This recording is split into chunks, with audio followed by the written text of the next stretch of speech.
Loading, we'll just go ahead and get started. Go ahead and call the meeting to order. I have 7:01. Everybody get a copy of the agenda and everything. Do we have any amendments to it? Not from staff. All right. I'll take that as a no. So can I get a motion? I move to approve the agenda as presented. Do we have a second? I'll second it. All right. Vote by roll call. Okay.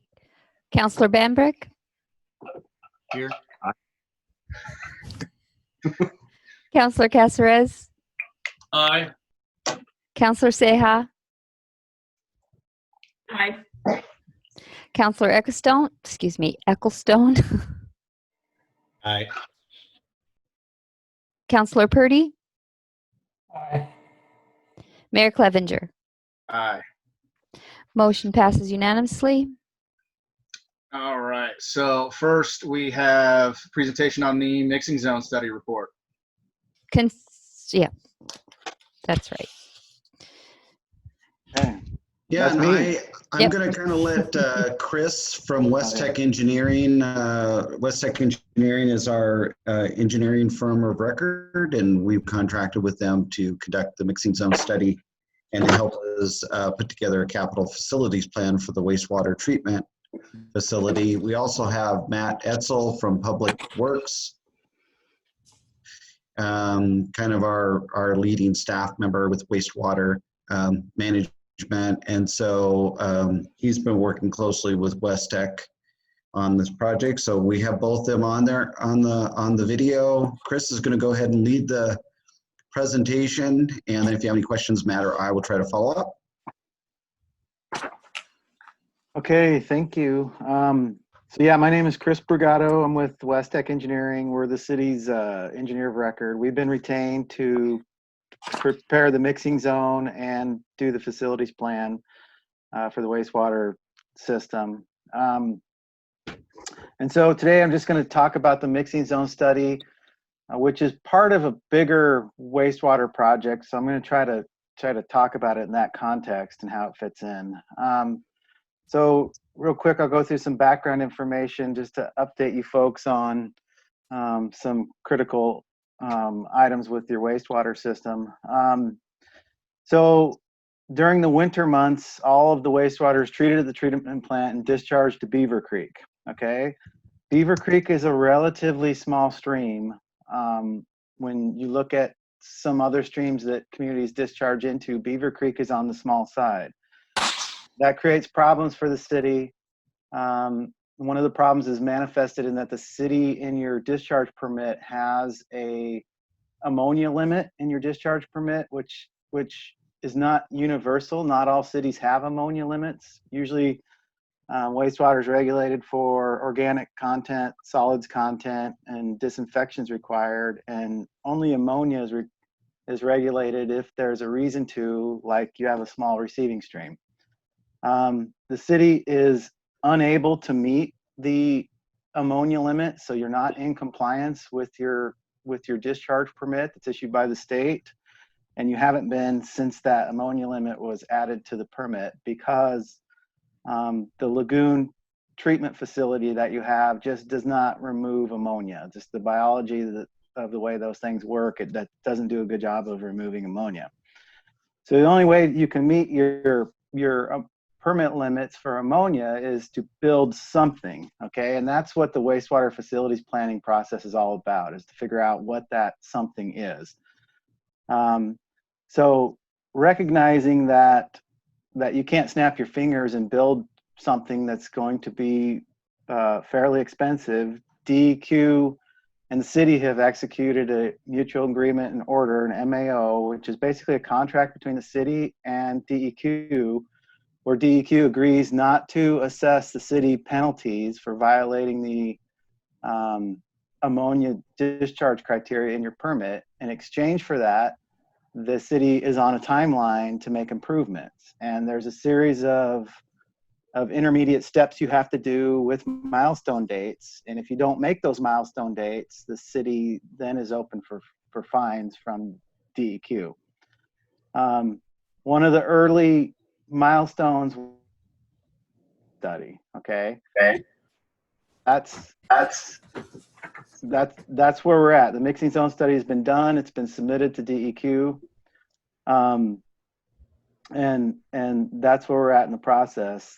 The general purpose of the mixing zone study is to take a scientific look at how much pollutant you can send to Beaver Creek. And DEQ would never really put it that way, but that's what you're doing. You're trying to identify what design criteria we have to meet. For example, there's a big difference between a treatment plant that produces an ammonia limit of 5 milligrams per liter versus a treatment plant that needs to produce an ammonia limit of 1. There's a big difference between those two things. So we really need to know what the limits are, and the mixing zone study helps us answer that question. If I could boil down the results of the mixing zone study into one sentence, I think that's kind of what you guys want to hear. Basically,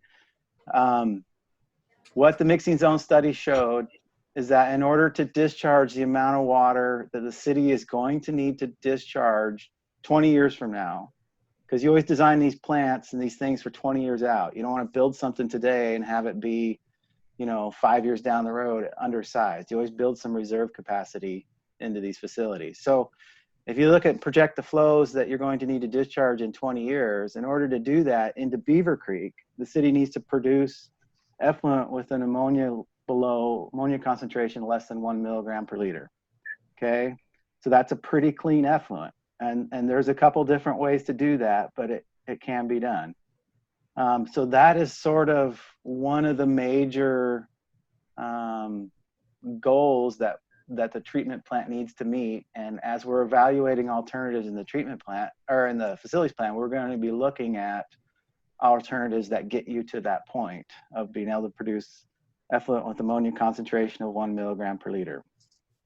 So right now the mixing zone study is into DEQ. So then what happens next? Okay, your existing permit that you operate the wastewater treatment plant under has expired.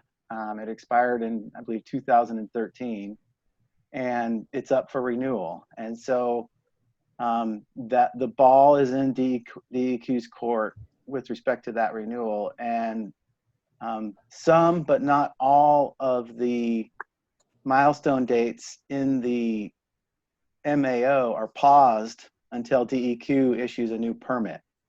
And the milestone date for the completion of the facilities plan is 6 months after DEQ issues the permit, but no sooner than July 1st of 2021. So we are sort of waiting for DEQ to issue the new permit, mainly to figure out if it's going to have any other conditions in it that we don't know about. Okay. That's not to say that the facilities plan work is not going to continue. It will continue. We can look at the collection system. We can do a lot of the background work on the treatment plan alternatives, but we can't completely analyze the alternatives and select a preferred alternative until we get the new permit. So that's where we're at. And basically the plan will be within probably a month or two of DEQ issuing the permit. West Tech will present to probably the city staff first a draft of the facilities plan, which may or may not have a recommended alternative at that point. If the recommended alternatives are really straightforward, we do usually recommend one, but if they're not straightforward, it becomes kind of a community-wide decision that we potentially engage staff and council with. I don't, like I said, that timeline is paused until DEQ issues the permit. For all I know, they could take 3 years to issue that permit. If I had to guess when that's going to happen, I guess it wouldn't be 3 years. I guess it would be sometime early next year they'll issue that permit, early in 2021. So that's where we're at with things. And with that, I think I can try to answer some questions if I left something out.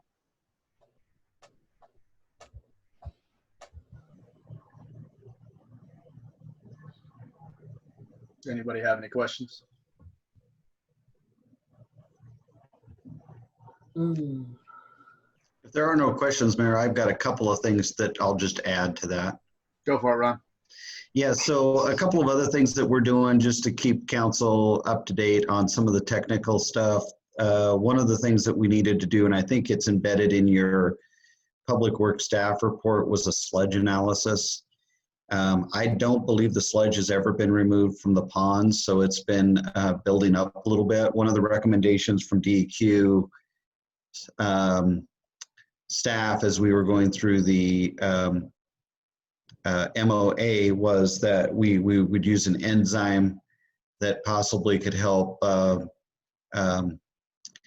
eat up some of that sludge and reduce it. And we've been treating the ponds with that enzyme. So far, it seems to be fluffing up the sludge a little bit because our measurements are actually increasing. But we've checked with other folks in the industry, and that seems to be somewhat of a standard result. So we're going to continue that effort. The sludge is a different kind of animal than right now than the facilities plan, because that's actually something that we need to do if we, it's just, you've got all of these what if scenarios. Removing the sludge, I think we have an estimate of something like 1.2 million. Was that right, Chris? That sounds reasonable. Yeah. Yeah, something like that. So It's in we're that ballpark. Yeah. Yeah, we're treating it with some other alternatives right now that's costing us, I don't know, a couple of $1,000s at a dose. But we're actually doing that as a low cost alternative to see if we can degrade some of that sludge before we get to that point. So a lot of moving parts and a lot of analysis when we get to the capital facilities plan. One of the things I've asked Chris to do is look at all alternatives, including connecting to a neighboring city system. And so we're doing a little bit of analysis on that. So we just want council to know that we're going to cast a wide net, and we're going to look not just at the most immediate, least expensive way to solve this issue, but also the long-term least expensive way to solve this issue. We'll bring all that information back to council when we get that facilities plan draft put together in detailed form and regroup a strategic direction. I don't know if Matt has anything that he wants to add. No, I think you pretty much covered it. Like you said, we've been adding the BioLincius since August of last year, and I'm meeting with them again this week to get a little bit more information from them, see if we need to do like another big major dose as opposed to like the daily dosing and that sort of thing, and then just working with Chris and getting him the information he needs so that we can get a good accurate facility plan when we get to that point. We'll make sure we meet the obligations in the MOA, and if we come up with a stumbling block, we'll deal with that. But we're trying to stay ahead of the game right now. So Cool. Appreciate it. Thank you, Chris. Thank you, Matt. All right. Thank you, guys. thank you. Thank you. So public comment. Do we have anybody who wishes to give public comment on anything? We'll just, the attendees, use the little button to raise your hand if you have anything you want to say, and then Colleen will let you speak.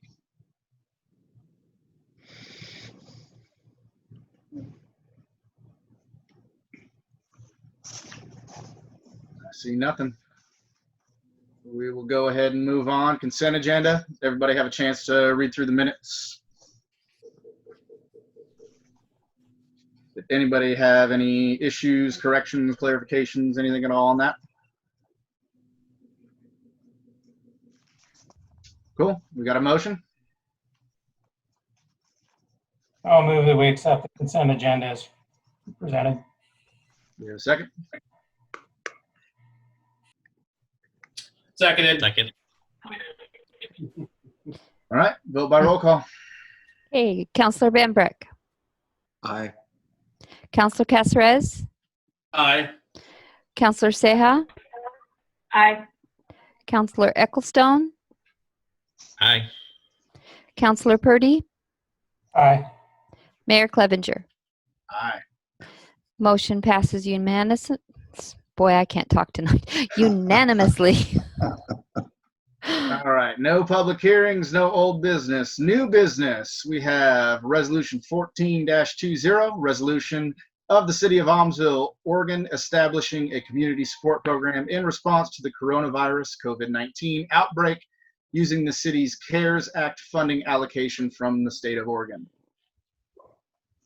So, and I believe this is just what we talked about the last meeting, correct, Ron? It is exactly outlined as we discussed it in the last meeting. In your packet is the resolution. There's an agreement contract that we put together. And then there's an application. We had this reviewed by the city attorney. He's reasonably comfortable about it. When I say reasonably comfortable, it's because you don't get any information from the federal government on exactly what you need to do or exactly what you need to meet. They just direct you to a treasury code and say, as long as it aligns with the treasury code, which nobody understands. So some of the things that we outlined is we're really looking to provide some additional COVID relief for local businesses. We put a dollar amount based on what we suggested at the meeting, which was up to $50,000 in total. The grants will be limited to up to $5,000 per applicant. It will be awarded based on first come, first serve, meeting the criteria. So if they don't meet the criteria and they're the first in line, they're not going to get money. We're going to move on to the next person. We did try to make this as easy for businesses to apply for as possible and retain some protection for the city, but we erred on the side of making it easiest for businesses to apply for it as possible, because a lot of our businesses, we heard back from them and they said just the federal process was so cumbersome. Some of them did give up. And so what if council approves this tonight, we'll post this tomorrow. And then my guess is by the end of the day, we'll probably get enough applications to fill this. There's a couple of things that we targeted: Main Street businesses, less than 10 employees. They have to have a storefront in this round. There's some things that it'll pay. One is just shutdown costs. So if they were shut down for a period of time, which is the easiest to qualify under the code, I believe, and that's just they were shut down for a 2-month period or 6-week period, whatever that might be. One of the things that we do have on here is wages, and I just wanted to point that out to council. There's a very narrow window that we can pay for wages, and we put it on the application because it's allowable, but under a very narrow window. So we'll try to communicate that as best as we can to those businesses. But this will leave us. I'm not exactly sure how much will be left in to the dollar amount that'll be left in the fund, but I'm gonna guess about 30 or 40,000 ish after we turn in our current bills. Now that money has to last us until December unless we get a new allocation or an additional allocation. The State Emergency Board did meet last week and they did hold back some money. I don't think they've actually approved it to be allocated back out to the cities yet, but they did hold it back from spending it because LOC came forward and said cities needed some more money. So we'll see what happens with that second round. So we're going to hold some in reserve. We'll have plenty of time to spend it. If it looks like we're going to get more, we can come revisit the issue. And I'm happy to answer any questions. Anybody have any questions?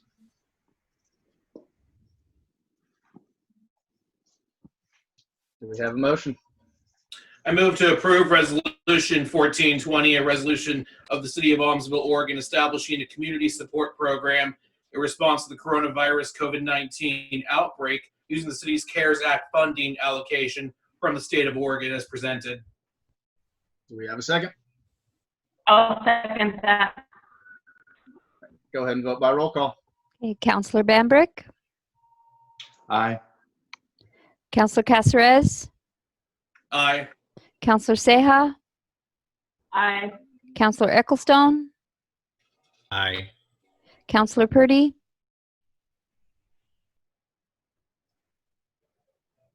Counselor Purdy, Aye. And Mayor Clevenger. Aye. Motion passes unanimously. All right, next we have Resolution 15-20, resolution authorizing 2020-2021 budget amendment in the General and Parks Fund.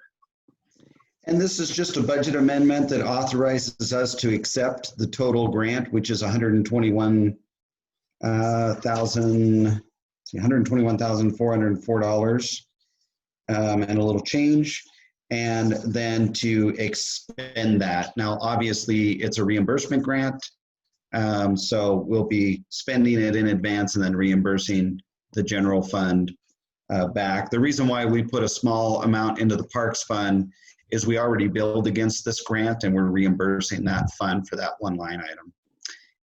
State budget law allows us to do a budget amendment with a simple resolution of council if it's an unforeseen circumstance, and this certainly qualifies and meets all those criteria. The number provided in the packet, Ron, says 120-115. I just want to make sure we're on the same page with all that.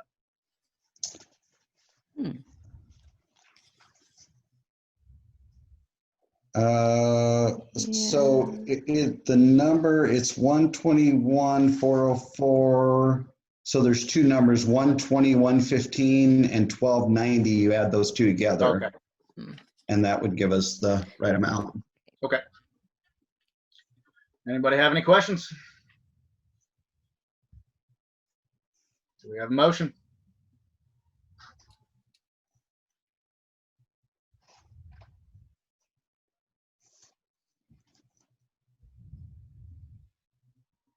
Somebody, anybody? I move to approve Resolution 1520, a resolution authorizing the 2020-2021 budget amendment in the General Fund and Parks Fund as presented. Do we have a second? Second the motion. All right, go ahead and vote by roll call. Okay. Counselor Bambrick. Aye. Counselor Caceres. Aye. Counselor Seha. Aye. Counselor Ecclestone. Aye. Counselor Purdy. Aye. Mayor Clevenger. Aye. Motion passes unanimously. All right, Ron, your report. I'm going to give a pretty short report today, hopefully. I'll try to keep it short. So COVID, we were up to 33 cases in the Aumsville zip code, just to give you an update on that. City Hall is open. We are working through some COVID issues there with, just the daily work, but so far operations are moving along as they need to. And I guess I can move on from that. That's really the only update. We have the grant. We'll get that out tomorrow, and we'll just stay up on top of it as best as we absolutely can. We have all the safety measures in place. That stuff's all been taken care of. So, I mean, we're doing what we can. I think we're actually doing a pretty good job as a community compared to what I've seen some of the other communities doing. We've really been able to respond well, and our communities responded well. That's been really kind of an amazing thing. We're not necessarily everybody's very self-sufficient, helping one another out.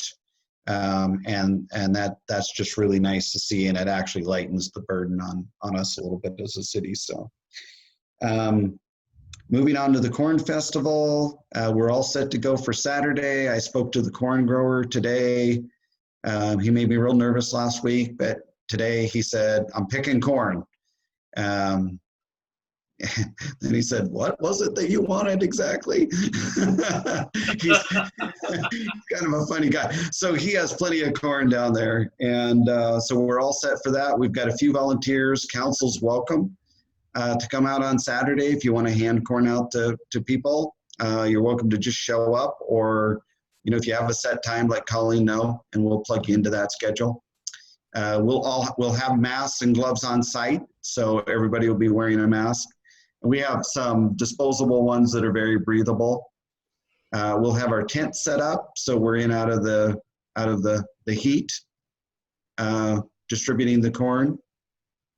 We do have a scavenger hunt that's a QR code that's going to happen as part of the Corn Festival. There will be QR codes placed around the city. Some are at businesses, some are at garage sales. And as residents start at 8 a.m. and they get to the first QR code, that'll give them a clue where to go to get the next code. And we've got some prizes, giveaway prizes at the end. They'll enter their name and contact information, and then they'll go into a drawing for really nice prizes. And we have the community-wide garage sale. I don't know the number, but I want to say it was 32 garage sales that signed up. It was quite Yeah, a few. I think so. Awesome. And it was fantastic to see. We published that map. There's a Google map online as well as the one that was in the newsletter. So the corn giveaway is done by a coupon. We really did try to limit that to residents. So they got a coupon that's not, you can't copy it. It's in the newsletter and it's printed in a way that it can't be copied, or we'll know it was copied. And so really the corn giveaway is for city residents, but anybody can come get corn. We just ask them to make a little donation to the Exchange Club. We're trying to help out our local service group stay afloat. And obviously all of their fundraising efforts for the year were canceled along with everybody else's. So a lot of our service groups are trying to figure out how to stay afloat. And so we offered that. Actually, it was the Idea Republican Services, our sponsor, to have multiple layers of help through this donation that they made. So that was one of the things they asked us to do. So anyway, I can't think of anything else for Corn Festival. The growler fill station, we weren't able to pull that together. I'd worked with Mayor Clevenger, and it just the timing of how that came together and then getting people to respond was a little short. But the mayor and I have already been talking about next year. We'll plan that out in advance. We'll make it happen. A little different, hopefully post COVID, and we don't have to worry about that stuff. So otherwise, I think everything's going well. The Public Works report is in your packet. We covered most of that information tonight. I don't think there's any surprises there, but Steve likes to keep council up to date in a written form. Hey, Ron, Oh, sorry. a quick question on the Public Works report. Okay. Steve did indicate in there that he talked with the Marion County traffic engineer on Bishop Road. Yeah. So is that the engineer is going to recommend a lower speed there? Yeah, I think what happened was we actually might have benefited this time. We've done these traffic studies a number of times, and the way Marion County has to do it is they have to come out and do a traffic study where they do basically it's a speed study, traffic count, and then they have to send that engineering report with a recommendation to ODOT, and then ODOT has to approve it. The city also has to sign off on it. And before, when we've done these, they've always came back at a higher recommendation. And I think they use speed travel as one of their criteria and issue. But I think we might have had, if you know anything about it, but I think the recommendation is going to be somewhere between 35 and 45, but I don't think we can guarantee that. That's just what I think the engineer put in. Does that sound right, Matt? Do you recall? Yeah, I want to say that they said 30 or 35, and it's going to be from Lieberman to Shayla. So they were able to, they were working on getting Steve some like layouts of signs or something like that is the last I heard. Yeah, so that might be a win-win for us right there. Now, obviously, when the city does their UGB expansion, we'll be able to reduce that down to our normals, 25. But for right now, that's a big win. And I don't know how many times we've done this study. I think a number of times in the past, and we've not benefited like we have this time. So I'm thinking it was a good time to do it. Yeah, that's good news. All right, the chief put his monthly report. I think the main thing that he wanted to note is there really is a lot of scams that are going on in the community right now. And they're in various different forms. Mayor, I got an email from you today. Mm-hmm. Most staff over the last week have gotten emails from you asking, for us to go purchase stuff and different things like that. And we know they're not, true, but you have to remember that that isn't always the case with the average person that gets that. It could be from a relative and they think they need to help them. Anyway, there's just a lot of scams. So we want the community to really be aware. If somebody calls you, try to vet that, double check it. Yeah, I'll just put it out there so it's in the meeting, in the video here. If you get an email from me asking for like Target gift cards and random crap like that, I promise you it did not come from me. I think I've gotten those emails like, 2 or 3 times already. Oh, yeah. Yeah, so that's really the end of my report, unless you have any questions. I think there might have been a question in the... Yeah, it looks like Debbie has her hand up. Okay, I'll go ahead and allow her to talk. Debbie, you'll have to unmute your microphone. Oh. Sorry, there we go. Are you there?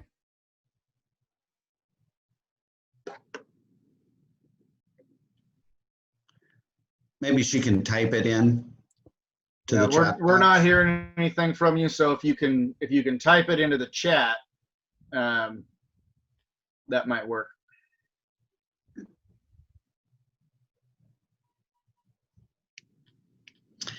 I will just say that things are going along from a development improvement on Main Street really well. We've got a number of projects going on there.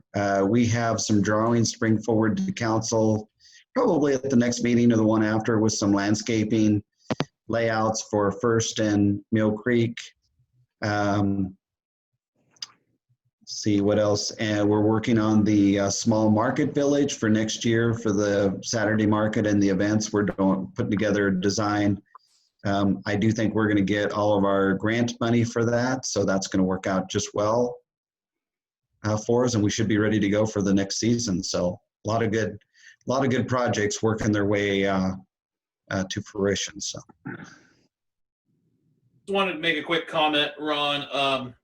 I know we had kind of a limited amount of time just with, in general with COVID and just with, in respect to putting together the scavenger hunt. And I just had some feedback from a couple of citizens that aren't tech savvy.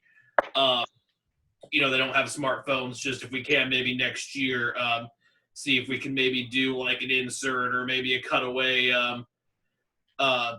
sort of like scavenger hunt passport sort of thing, something for council to consider, from the newsletter, so people that don't have a smartphone can participate. And I was just asked by a couple different folks to kind of bring that to the attention of the council. I know I kind of advised them that, we were kind of under crunch time, and, we were trying to get some festivities together, in a relatively short amount of time to actually give people the chance to have something to, participate in as far as the Corn Festival goes. So I kind of let people know that, but they just wanted me to bring that up. So that was kind of FYI. Yeah, we'll look at that for next year. I've already been talking to our committee. This year we actually had planned on having an expanded Corn Festival, meaning individual events throughout the week. And we'll be looking at all of those things and sitting down with council after the first of the year, talking about some of the things that you guys would like to see. And then we'll be looking for how can we incorporate those into that expanded event. But everything that I'm hearing so far is going to work really well into kind of what our vision is for next year. I don't know, Mayor, if Debbie was able to get us anything. Yeah, hey, Debbie, you can if you want, because I know you know how to message across Facebook and all that pretty well, you can shoot me the question, and I'll do my best to address it. If that Thank works for you. Oh, there we Yeah. go. Now we can hear Oh, you. you hear me? I Yeah, don't we know can how hear or you. why. Okay. My question is, I thought I read that we were not making change at the corn festival, that if someone tried to give me a 5 or a 10, they could either donate the money.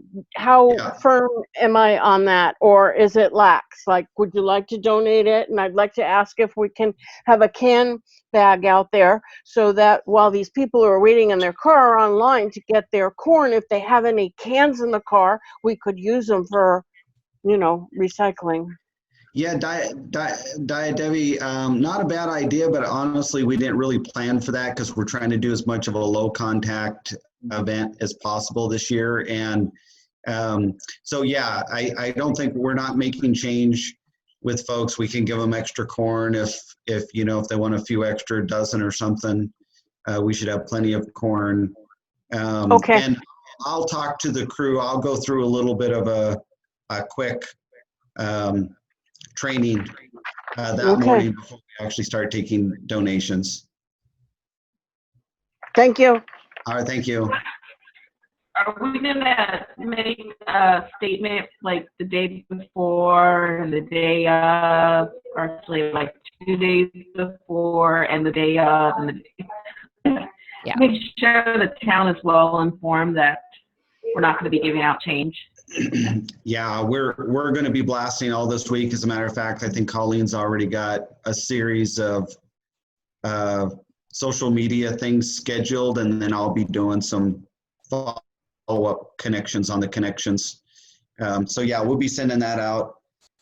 It'll be fun. We're not going to turn anybody away. We're going to make sure everybody leaves happy. Cool.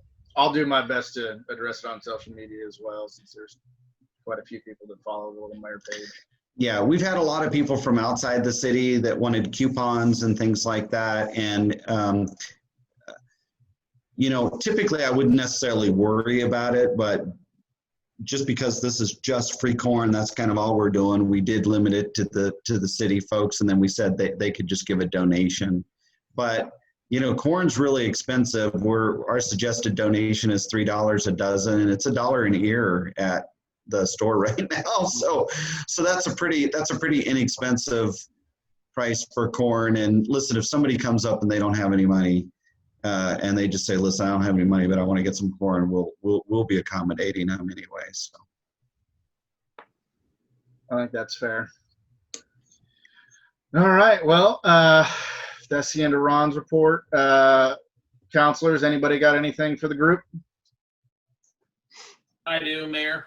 Just wanted to give a shout out to Deanna Cox, and she I don't know if people saw on Facebook, but she ended up painting a kind of a corny kind of rock and hidden it in town, and had a little contest, a little festivity, so to speak, for folks to participate in, where they find the rock and then they get a prize out of it. And I just want to give her a shout out for doing that, and kudos and a thank you, because it kind of showed me that despite what's going on, people are getting into the Corn Festival and making the best of our circumstances and having some fun. And she's between that and I think her give this recognition to that gentleman that waves at people during Christmas time. I just want to kind of call her a superstar and thank her for doing that, because it just shows the big heart that she has and the big heart that our community has in trying to make the best out of what this COVID situation has given us. So just want to recognize her and everybody else that has been a part of the festivities and try to make this fun. So thank you. Yeah. Anybody else? Yeah, Mayor, I just wanted to let you and council know that I'll be unavailable for our next meeting on the 24th. Okay. Anybody else have anything? So I had addressed it last meeting that my schedule was set, that I was going to be going back to Africa on the 29th of August. I can't remember whether I let people know or not, but it sounds like Department of State is now reconsidering. So back in a standby to standby situation on that. So until further notice, I will be present for all the meetings and whatnot. Go ahead, Ron. After council's done, I just have one small add-on. Does anybody else have anything? I forgot about it, it slipped my mind, but we did have a suggestion at a meeting last month, I think, to put up a Aumsville Together banner that folks could come and do artwork on, and we'll have that out at Porter Boone Park during Saturday's event. Porter Boone is where it's just kind of open as a staging area. There's no activity going on there, except for we have the QR code. I think there might be the beginning QR code out there. But anyway, that station, that banner will be set up, and folks can come by and do some artwork, write an encouraging message to the community. Whatever they want to do, we'll have stuff out there for them. And then just an FYI for council, so we will not have any vendors in either of the parks during the festival. So just so council knows that, I've had a couple of people say that there were vendors that were going to show up. We have not licensed any vendors out there. So unfortunately, that kind of takes away from the way that we set the event up. We'd love to be able to have vendors. Honestly, vendors make the event a great event, but we just can't do it and do it in a no contact way. So thank you, Mayor. Fair. Ron, I had a question. I know that you had talked briefly about doing like a virtual workshop for us. Have you figured out like when and where, or if we're going to be doing that? I think you called it a retreat. Oh, our retreat. Okay, you were breaking up on me, but it sounded to me like you were talking about a virtual retreat as we were discussing, right? Yeah. I was wondering if you have figured out any dates or when. No, I don't have any dates. I can put some calendar dates out for us to do kind of a little, honestly, it's probably at this point, this late stage in the year, just going to be more of a strategic planning meeting where we can talk a little bit more in depth about some of the projects that are happening and get feedback from council. We had logos that we were working on that we haven't wrapped up. The vision plan is largely complete. As far as I'm concerned, it's complete, but it's stalled because we want to be able to take that out and do community meetings before we actually approve that, because we want it to be a community document. We don't want it to be something, that's our document. The whole idea is that the community comes together, and they did through most of that process, but we need to take that back out to them. So there's a lot of those things that are just kind of hanging there. And then there's a lot of projects from a timing standpoint that we can and will move forward. There's some road projects from a strategic planning area. So a little bit in depth about it, just a general conversation about how do you want to proceed that I think we can do between now and the end of the year, probably September-ish. And then what my plan would be to schedule a retreat after we have the election and seat the new council. So probably the end of January, try to do it a little early this year if we can. Hopefully we can do that in person. And, we're beyond our current circumstance, but yeah, if not, we'll figure it out. We can do a retreat one way or another. And we really need to revisit some of the goals that we have and maybe look at those. And some of them are doing really well, but maybe we need to reword them to be more inclusive to some of the things that we've broadened those goals out to. But otherwise, yeah, we can do a little strategic meeting. I'll get something on the books and we'll just do it virtually. Did I cover your question?